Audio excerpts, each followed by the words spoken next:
मेरे प्यारे शेरनियों, स्वागत है आप सभी लोग के आज की केमिस्ट्री क्लास में। आज आप लोग का यहाँ से केमिस्ट्री के हम लोग लगभग 25 ऐसे क्वेश्चन करेंगे जो आप लोगों के लिए बहुत ही इंपॉर्टेंट होगा।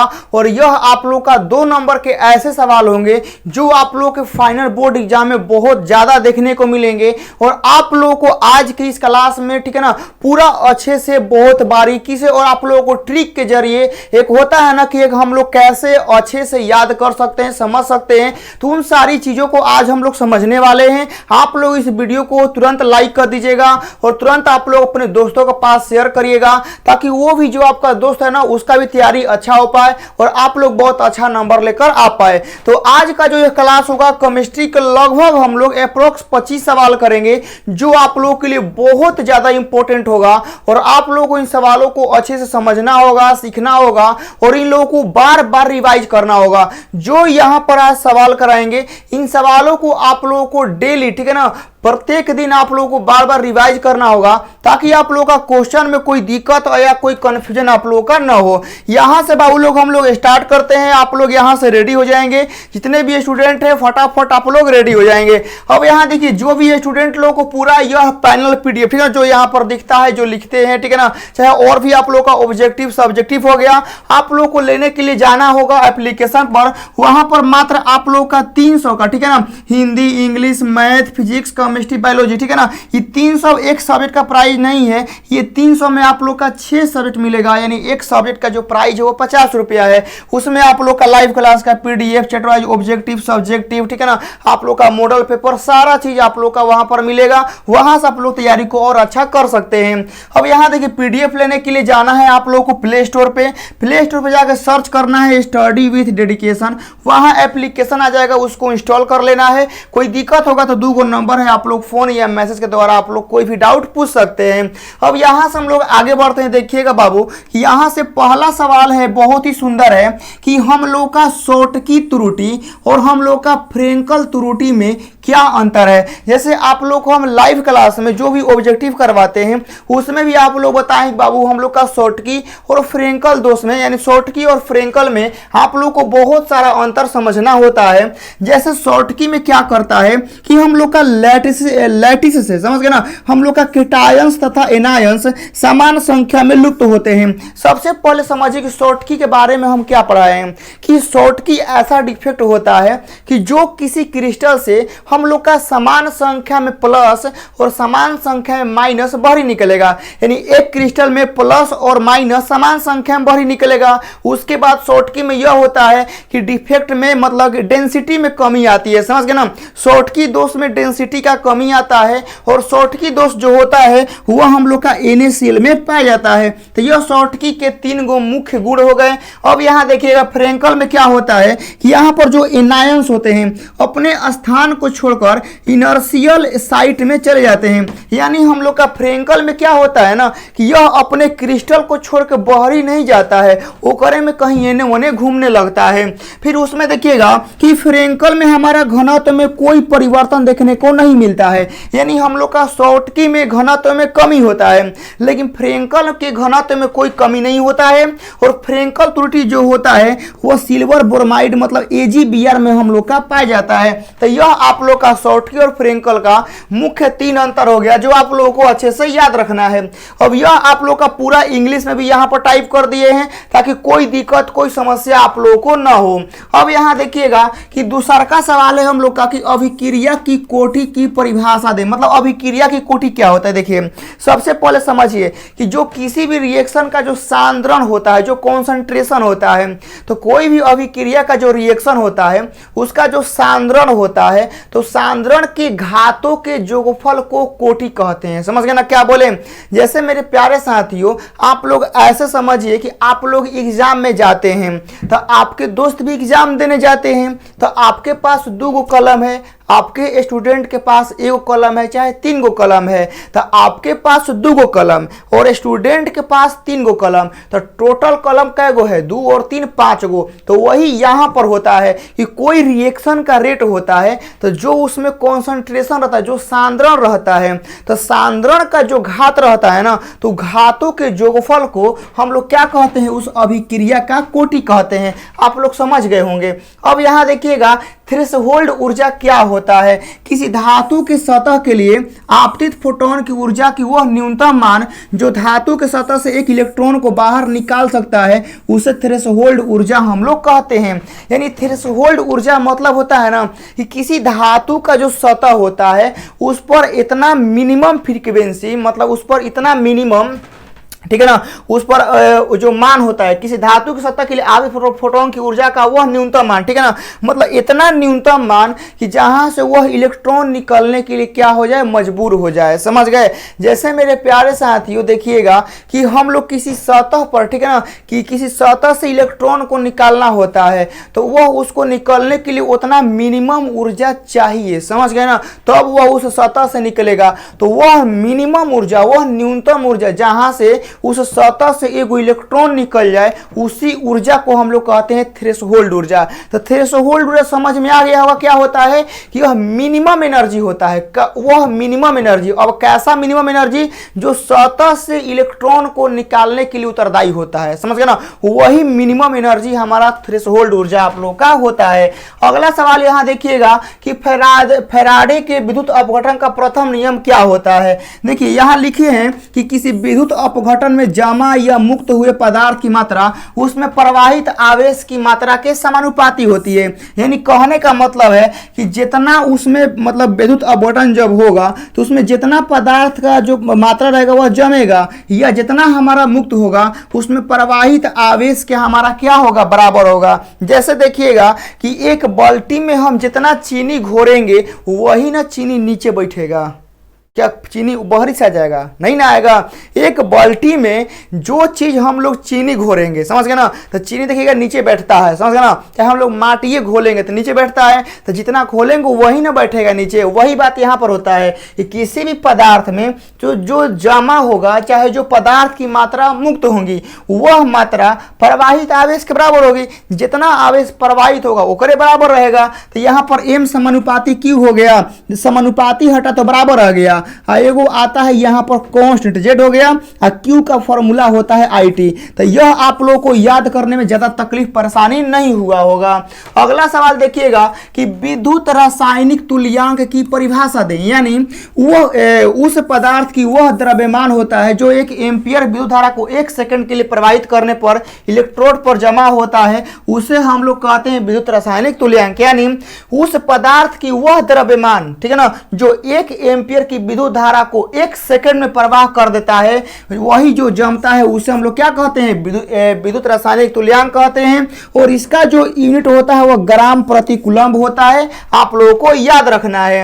अब अगला सवाल आता है कि उदासीन जोड़ी प्रभाव क्या है, मतलब न्यूट्रल पेयर इफेक्ट हम लोग का क्या है। तो भारी अधातुओं के इस उपकक्षा में मौजूद 2 इलेक्ट्रॉन किसी भी रासायनिक अभिक्रिया में भाग नहीं लेते हैं और इस प्रभाव को उदासीन जोड़ी कहते हैं। देखिएगा उदासीन मतलब क्या होता है कि जो एग्जाम में मान लीजिए कि आप लोग देखे होंगे जो बिहार बोर्ड एग्जाम लेता है तो बहुत सारे बच्चे एग्जाम में भाग लेते हैं और बहुत सारे बच्चे एग्जाम में भाग नहीं लेते हैं। तो बहुत जो बच्चे एग्जाम में भाग नहीं लेंगे वह तो न्यूट्रल है ना, उनको एग्जाम का तरीका नहीं मालूम है, एग्जाम का प्रेशर नहीं मालूम है कि एग्जाम का प्रेशर क्या होता है, वह नॉर्मल रहेंगे। देखिए जो बच्चे एग्जाम नहीं दे, जिनका मान लीजिए बिहार बोर्ड में जिनका एग्जाम होता है 2025 में होगा, तो जिन बच्चे लोग समझिएगा कि एग्जाम नहीं देंगे वो नॉर्मल रहेंगे, क्योंकि वह एग्जाम का प्रेशर, क्वेश्चन का लेवल, ठीक है ना, कि वहां पर क्या सिचुएशन होता है उन लोगों से मतलब वो सिचुएशन से वो लोग परिचित नहीं है।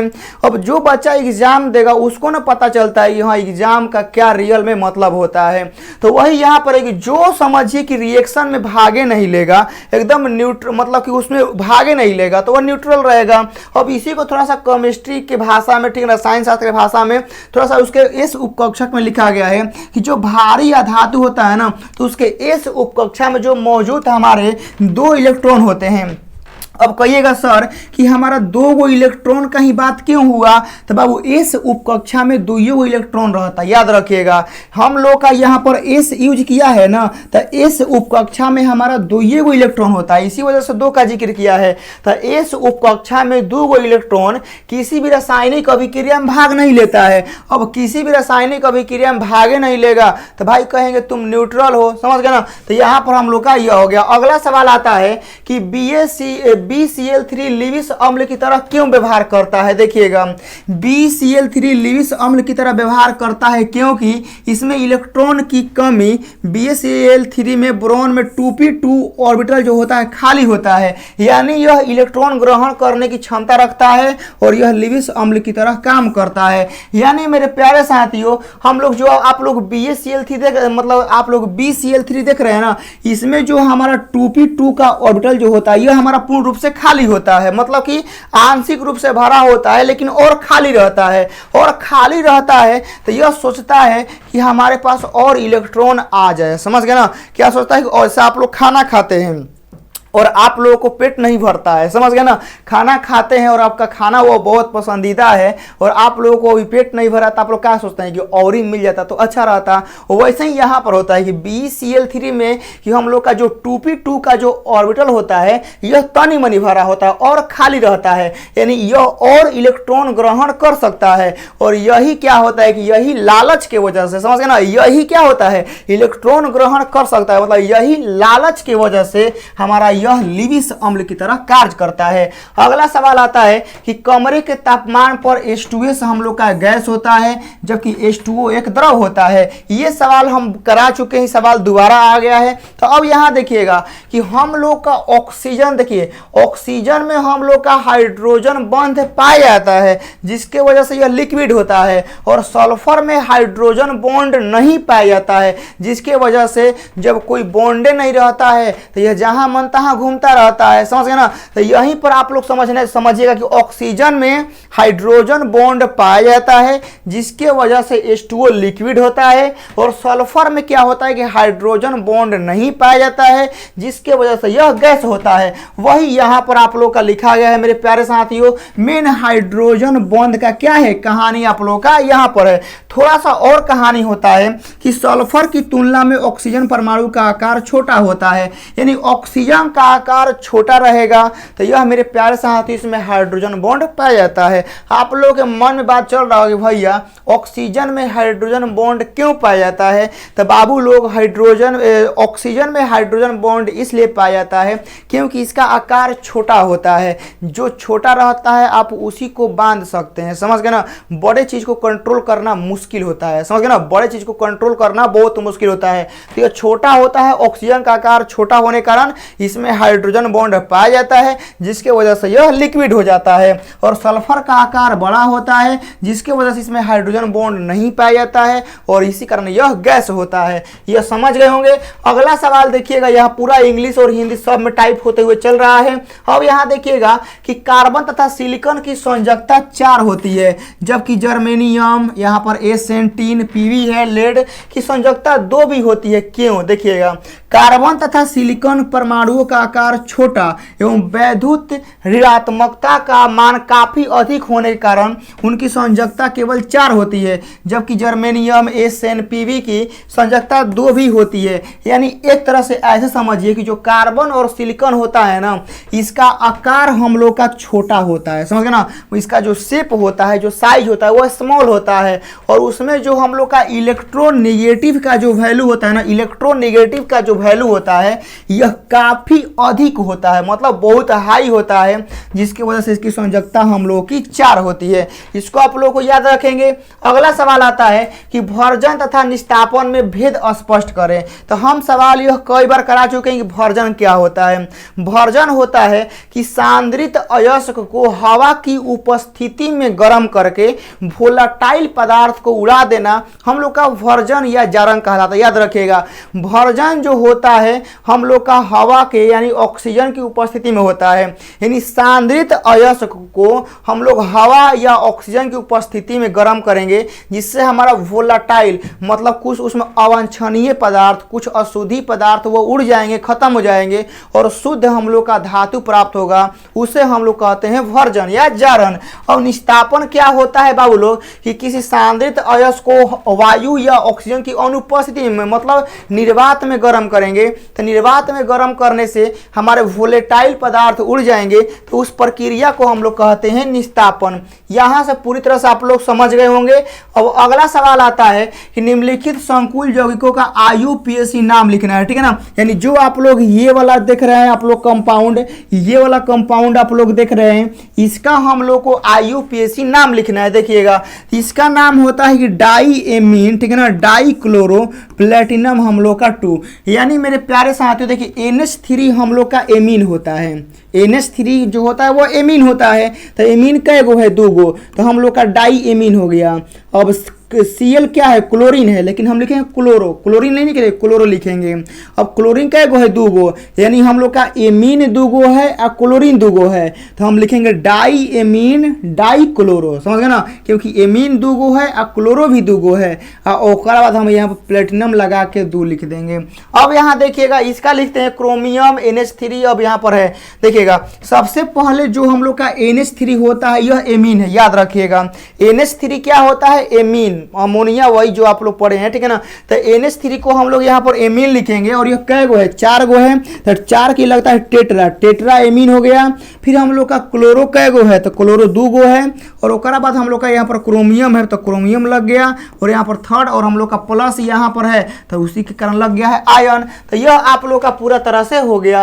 अब अगला सवाल होता है कि CD2+ के लवण सफेद क्यों होते हैं। देखिए CD2+ के लवण सफेद होते हैं क्योंकि इसमें पूर्ण भरा हुआ D उपकष होता है। इसका इलेक्ट्रॉनिक विन्यास 5D10 होता है, इस वजह से इसमें DD संक्रमण नहीं होता है और यह सफ़ेद रंग होता है। देखिएगा आप लोग जो CD2+ देख रहे हैं ना, तो CD2+ का जो इलेक्ट्रॉनिक विन्यास होता है, ठीक है ना, जो इसका इलेक्ट्रॉनिक विन्यास का बाहरी उपकक्षक आएगा उसमें वह पूर्ण रूप से भरा होता है। और आप लोगों की सुविधा के लिए बता दें कि देखिएगा जौवन रंगीन दिखता है, जौवन रंगीन दिखेगा पक्का उसमें D ऑर्बिटल हम लोग का खाली रहेगा, और जौन D ऑर्बिटल हम लोग का पूरा भर गया वह मेरे प्यारे साथियों कलरलेस होगा, याद रखिएगा, समझ गए ना। तो यहाँ पर आप लोग को बस देखिए, आप लोग को सब भूल जाना, बस याद रखना है कि हम लोग का सफ़ेद है मतलब कलर नहीं है, मतलब रंगीन नहीं दिख रहा है, ठीक है ना। हम लोग का CD2+ जो है यह हम लोग का कलर मतलब रंगीन नहीं दिख रहा है, रंगीन नहीं दिख रहा है, बस आप लोग के दिमाग में ही जाना है कि रंगीन नहीं दिख रहा है ना, सफ़ेद दिख रहा है, पक्का एक ऑर्बिटल जो है ना वो भरा हुआ है। याद रखिएगा कि मेरे प्यारे साथियों रंगीन हो जाए, कलरलेस हो जाए, सफेद बोले, एकरा मतलब कि एकर जवन बाहरी ऑर्बिटल है यह पूर्ण रूप से आप लोग का भरा हुआ है, न ले सकता है न दे सकता है। तो मेरे प्यारे साथियों वह सफेद ही दिखेगा। अब जौना में D ऑर्बिटल हम लोग का खाली रहेगा वही रंगीन दिखता है। तो यहाँ पर पहले ही बोला है सफेद होता है क्यों, तो आप लोग को नहीं भी याद है तो बना के लिख सकते हैं कि CD2+ के लवण सफेद होते हैं क्योंकि यहाँ तक तो सब बच्चे लिखेंगे क्योंकि यह पूर्ण रूप से भरा होता है, क्योंकि D उपकक्ष नहीं खाली होता है और इसका इलेक्ट्रॉनिक विन्यास का जो बाहरी कक्षक होता है वो 5D10 होता है, यानी हम लोग का D जो होता है कक्षा वो पूर्ण रूप से भरा होता है, जिसके वजह से DD संक्रमण नहीं होता है और यह हम लोग का सफेद होता है। अब अगला सवाल आता है कि H3PO3 क्यों एक अकारक अभिकर्मक के रूप में कार्य करता है। यानी H3PO3 जो है बाबू लोग ना, यह हम लोग का एगो अकारक की तरह कार्य करता है। क्यों पढ़ते हैं देखिएगा, H3PO3 एक अकारक अभिकर्मक की तरह कार्य करता है क्योंकि इसमें मौजूद फास्फोरस की ऑक्सीकरण संख्या 3 होती है जिसे बढ़ाया जा सकता है। वही H3PO3 की फास्फोरस की ऑक्सीकरण संख्या 5 होती है जिसे बढ़ाया नहीं जा सकता, इसीलिए H3PO3 का अकारक अभिकर्मक के रूप में काम नहीं करता।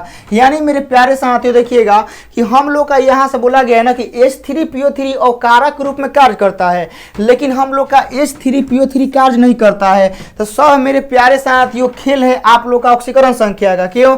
क्योंकि H3PO3 में याद रखिएगा कि H3PO3 में मेरे प्यारे साथियों जो फास्फोरस का ऑक्सीकरण संख्या आएगा वह +3 आएगा, यानी जरूरत पड़ने पर बढ़ भी सकता है, समझ ना, जरूरत पड़ने पर बढ़ भी सकता है। लेकिन H3PO4 में क्या होता है कि इसमें फास्फोरस की ऑक्सीकरण संख्या 5 होता है और फास्फोरस का अंतिम सबसे हाईएस्ट ऑक्सीकरण संख्या 5 होता है।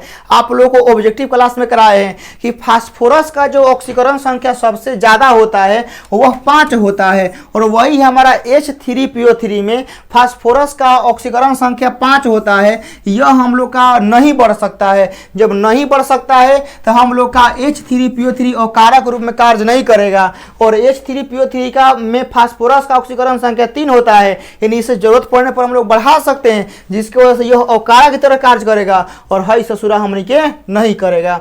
अब यह हो गया। अगला सवाल कि फेरो चुंबकीय और पारा चुंबकीय में क्या अंतर है। देखिएगा, फेरो चुंबकीय पदार्थ कि वह ऐसा पदार्थ जो बाहरी आरोपित चुंबकीय क्षेत्र हटा लेने के बावजूद चुंबकीय गुणों को प्रदर्शित करता है, उसे फेरो चुंबकीय कहते हैं। यानी फेरो चुंबकीय का मतलब समझ गए, मतलब वैसा पदार्थ जो बाहरी विद्युत क्षेत्र हटा लेते हैं तो उसके बावजूद भी वह चुंबकीय गुणों को प्रदर्शित करता है, उसे फेरो चुंबकीय कहते हैं। जैसे आप लोग हम एगो स्टूडेंट लाइफ का एग्जाम्पल देते हैं, जैसे किसी स्टूडेंट का घर से सपोर्ट बंद हो जाता है, ठीक है ना। जैसे किसी स्टूडेंट का घर से सपोर्ट बंद हो जाता है तो वह क्या करता है, खुद वह ट्यूशन कोचिंग पढ़ा कर अपना खर्चा चलाता है, अपना पढ़ता लिखता है, समझ गए ना। तो वो यानी मेरे प्यारे साथियों, घर से उसका सपोर्ट बंद हो गया तो भी वह नहीं रुका, वह अपने बल पर क्या किया, अपना पढ़ाई कंटिन्यू किया है। वही यहाँ पर फेरो चुंबकीय होता है कि बाहरी विद्युत क्षेत्र हटा भी देंगे ना तो इसके अंदर अपना गुण रहता है, समझ गए ना, चुंबकीय गुण रहता है, उसे खोता नहीं, उसे फेरो चुंबकीय कहते हैं। अब पारा चुंबकीय वो होता है ना कि वैसा पदार्थ जिसका ऑर्बिटल में अयुग्मित इलेक्ट्रॉन हो तथा बाहरी विद्युत क्षेत्र को हटाते ही वह चुंबकीय गुण खो देता है, उसे पारा चुंबकीय पदार्थ कहते हैं। देखिएगा, फेरो चुंबकीय और पारा चुंबकीय में सबसे मेन अंतर तो यहीं पर मिल गया कि फेरो चुंबकीय का बाहरी सपोर्ट हटा भी देंगे ना तो यह अपना चुंबकीय गुण रखता है, लेकिन पारा चुंबकीय पदार्थ जो होता है यह बाहरी विद्युत क्षेत्र, ठीक है ना, बाहरी चुंबकीय क्षेत्र के उपस्थिति में ही अपना चुंबकीय पदार्थ शो करेगा। जैसे ही बाहरी हम लोग का सपोर्ट हटाएंगे यह अपना चुंबकीय गुण खो देता है। और सबसे मतलब यहाँ पर एक और इम्पोर्टेंट बात है कि जो पारा चुंबकीय पदार्थ है इसमें हम लोग का अयुग्मित इलेक्ट्रॉन होता है, मतलब कि हम लोग का अनपेयर इलेक्ट्रॉन हम लोग का इसमें होता है। तो यह आप लोगों को याद रखना है। अब यहाँ देखिए पूरा आप लोग को हिंदी इंग्लिश सब में लिखे हैं, बस आप लोग को अच्छे से लिख के याद करना है। अब यहाँ देखिए क्वथनांक का उन्नयन क्या होता है। तो मेरे प्यारे साथियों, क्वथनांक का उन्नयन आप लोग को रटना नहीं है। देखिएगा, जैसे हम लोग जानते हैं कि जो नॉर्मल पानी होता है वह 100 डिग्री सेल्सियस पर खौलता है। आप लोग भी जानते हैं कि भैया जो नॉर्मल पानी होता है वह 100 डिग्री सेल्सियस पर खौलता है, लेकिन उसी पानी में आप लोग नमक मिला दीजिएगा, चीनी मिला दीजिएगा, अब तनी 100 डिग्री सेल्सियस पर खौलाइएगा तो खौलेगा नहीं, खौलेगा नहीं, खौलेगा। अब ज़्यादा टेम्परेचर चाहिए, ठीक है ना, 110 120 चाहिए। यानी मेरे प्यारे साथियों, पानी में कोई अवाष्पशील पदार्थ मिला दिए तो हमारा क्या हो गया, पानी का खोलने का टेम्परेचर बढ़ गया, समझ गए ना। यानी जब पहले नहीं मिलाए थे, जब शुद्ध पानी था, नॉर्मल पानी था, तो हमारा 100 डिग्री सेल्सियस पर खौल जा रहा था, लेकिन उसी पानी में हम चीनी चाहे नमक मिला दिए तो अब वह 100 डिग्री पे नहीं खौलेगा। अब उसके लिए 110 120 डिग्री टेम्परेचर हम लोग को चाहिए, यानी हम लोग का टेम्परेचर बढ़ गया, क्वथनांक बढ़ गया। यही होता है क्वथनांक का उन्नयन, ठीक है ना। यानी किसी शुद्ध विलायक में अवस्थित विलय डालने पर विलयन के क्वथनांक में वृद्धि होती है। इस प्रक्रिया को क्वथनांक का उन्नयन हम लोग कहते हैं। अब अगला सवाल आता है कि राउल्ट के नियम को उल्लेख करें। अब देखिए, किसी विलयन के घटक का आंशिक वाष्प दबाव उसके मूल प्रभाज के समानुपाती होता है। चूंकि अवाष्पित विलय को शुद्ध विलायक में घुलाने से उसका क्वथनांक का उन्नयन होता है, तो राउल्ट के नियम से विद्युत अपघट्य घोल का अनुभार ज्ञात करते हैं। ये देखिएगा, राउल्ट का नियम भी यही होता है। यानी देखिएगा, जैसे हम लोग आप लोग मान लीजिए एक बाल्टी है, ठीक है ना, पानी भर के रखे हैं और उसको आप लोग घामा में रखे हैं, मतलब धूप में रखे हैं, तो उसका वाष्पीकरण होगा और उसमें आप लोग नमक चाहे चीनी मिला देंगे तो उसका वाष्पीकरण पहले जैसा नहीं हो पाएगा। यानी हम लोग का वाष्पीकरण में कुछ अंतर होगा। फिर आप लोग कुछ मिला देंगे तो उसका, जैसे हम आपको अभी एग्जाम्पल दिए कि पानी में आप लोग चीनी मिला देंगे तो उसका क्वथनांक बढ़ जाएगा। ये जो होता है राउल्ट के नियम से हम लोग व्याख्या करते हैं। अब अगला सवाल आता है कि आप लोग को इनका एक उदाहरण देके परिभाषा करना है, यानी ज्वरनाशी किसे कहते हैं। तो क्या आप लोगों को यह याद करना पड़ेगा एंटीपायरेटिक जो होता है याद करना पड़ेगा? नहीं, नामे में है। देखिएगा, ज्वरनाशी मतलब ऐसा दवाई जो ज्वर को नाश कर दे। समझ गए ना, ज्वर नाशी मतलब ऐसा दवाई, ऐसा मेडिसिन जो ज्वर को, ज्वर मतलब होता है बुखार, जो बुखार को नाश कर दे उसे कहते हैं ज्वर नाशी। अब देखिए एंटीसेप्टिक क्या होता है कि वह ऐसा रसायन जो सूक्ष्म जीवों की वृद्धि को रोकता है उसे एंटीसेप्टिक कहलाता है। उदाहरण के लिए डेटॉल यहाँ लगा देंगे। देखिएगा जैसे हम लोग एंटीसेप्टिक के रूप में कह सकते हैं कि जो हम लोग का मान लीजिए ना कि एंटीसेप्टिक हम लोग शरीर के त्वचा पे लगा देते। देखिएगा कि हम लोग का हाथ गंदा हो जाता है तो साबुन से धोते हैं ना, तो साबुन से धोते हैं तो क्या मेरे प्यारे साथी वह साबुन हम लोग का नुकसान पहुंचाता है त्वचा को? नहीं, वह साबुन क्या करता है कि हमारे त्वचा के लिए वह एंटीसेप्टिक है। क्यों? क्योंकि हमारे शरीर के त्वचा पे, ठीक है ना, जो मतलब बैक्टीरिया रहते हैं, जो सूक्ष्म जीव रहते हैं जिनका वृद्धि होने से हमको नुकसान हो सकता है, हम बीमार हो सकते हैं, तो उनसे रक्षा करता है, उसी को बोलते हैं एंटीसेप्टिक। समझ गए ना, एंटीसेप्टिक याद रखिएगा कि यह बहुत काम का चीज होता है, यह सूक्ष्म जीवों की वृद्धि को रोकता है। समझ गए, जिसकी वजह से हम लोग बीमार बहुत कम पड़ते हैं। अब यहाँ देखिएगा दूगो सवाल हो गया ना, दूगो मतलब एक में दूगो सवाल था। अब यहाँ देखिए 18 नंबर सवाल आ गया कि उस विटामिन का नाम लिखिए जिसकी कमी से रतौंधी होता है। तो आप लोग भी जानते हैं कि विटामिन ए से रतौंधी हम लोग का होता है। अब यहाँ देखिए बेकेलाइट बनाने का प्रक्रिया बताना है। तो हम लोग का बेकेलाइट कैसे बनता है? तो फिनोल प्लस का फॉर्मेल्डिहाइड। याद रखिएगा, यह कभी कभी आप लोगों से एक नंबरिया में पूछता है कि फिनोल में, ठीक है ना, फिनोल में फॉर्मेल्डिहाइड मिलाने से क्या बनता है? बेकेलाइट, नायलॉन, बेंजीन, ऐसे सवाल देता है। तो फिनोल और फॉर्मेल्डिहाइड मिलके बेकेलाइट बनाता है। आप लोग फॉर्मूला आप लोग लिख लेंगे, ठीक है ना, कि फिनोल प्लस का फॉर्मेल्डिहाइड इक्वल टू बेकेलाइट। समझ गए, क्योंकि बेकेलाइट जो होता है फिनोल और फॉर्मेल्डिहाइड के मिश्रण से ही बनता है। ये आप लोग को याद रखना है। अब पीवीसी का एगो एग्जांपल है मिथाइल क्लोराइड, तो आप लोग को याद रखना होगा। अब अगला सवाल आता है कि पीड़ाहारी क्या है? तो अब यह भी आप लोग को रटना नहीं है। पीड़ाहारी मतलब ऐसा दवाई, ऐसा मेडिसिन जो पीड़ा को हर ले। समझ गए ना, जैसे हम आप लोग पढ़ाते हैं तो केमिस्ट्री का दुख हर लेते हैं। हम नहीं पढ़ाते हैं केमिस्ट्री तो आप लोग बहुत परेशान हो जाते हैं, बेचैन हो जाते हैं कि भैया क्या होगा मेरा। अब जैसे ही केमिस्ट्री पढ़ाने लगते हैं तो आप लोग का दुख जो होता है, पीड़ा जो होता है वह खत्म हो जाता है। वही यहाँ पर है कि ऐसा मेडिसिन जो पीड़ा को, ठीक है ना, जो दर्द को खत्म कर दे उसे पीड़ाहारी कहते हैं। अब यहाँ पर आप लोग देखिए कोई एस्प्रिन हो जाएगा, मार्फिन हो जाएगा, ठीक है ना, ये सारे हो जाएंगे। अब यहाँ देखिए प्रतिजैविक यानी एंटीबायोटिक हम लोग का क्या होता है? तो प्रतिजैविक पूर्ण अथवा आंशिक रूप से रासायनिक संश्लेषी द्वारा प्राप्त उन पदार्थों को कहते हैं जो कम सांद्रता से सूक्ष्म जीवों को उपाचयी प्रक्रम में अवरोध उत्पन्न करके उनकी वृद्धि को रोकते हैं अथवा उनका विनाश करते हैं। उन्हें हम लोग क्या कहते हैं? एंटीबायोटिक कहते हैं, प्रतिजैविक हम लोग कहते हैं।